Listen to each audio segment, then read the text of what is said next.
आज अपन तेरे को अपने हाथों से खिलाएगा। क्या समझा बेड़ू? हाँ?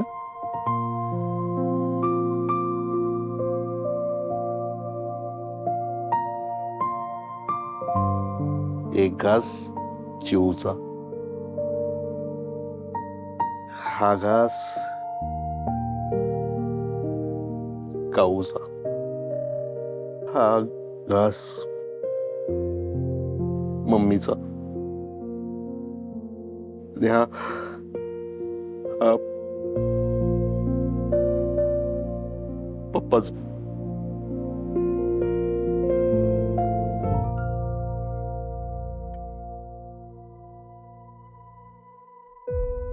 अहो, भरल्या ताटावर रडू नये पप्पा. लहानपणी तुझं पोट भरलं ना की मला माझं पोट भरल्यासारखं वाटायचं.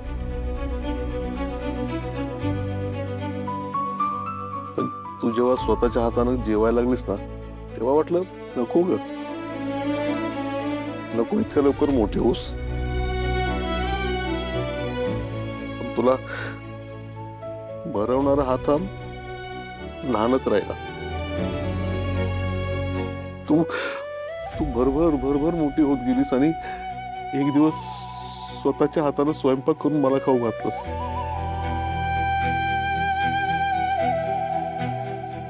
तेव्हा तेव्हा काय बोललीस माहितीये?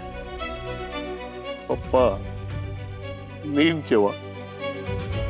अशी गुणाची पोर ना शोधून सापडणार नाही.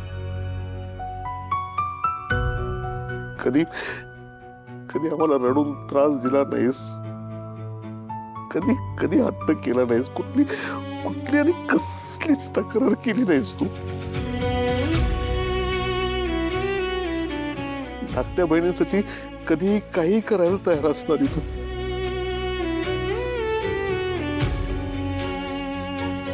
कधी एवढीशी पोर कधी मोठी झाली आणि कधी कधी लग्नाची वेळ आली कळलंच नाही ग. लोक म्हणतात लेक परक्याचं धन असतं, पण बापासाठी पोरगी कधीच परकी नसते ग, कधीच.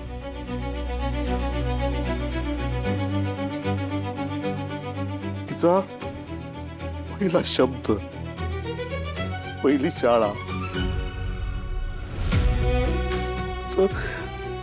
पहिलं बक्षीस, हे सगळं मी पाहिलंय ना. तो काल आलेला पोरगा तिला त्याची म्हणून घेऊन जाणार नाही. माझी बाय माझी होती, माझीच असणार.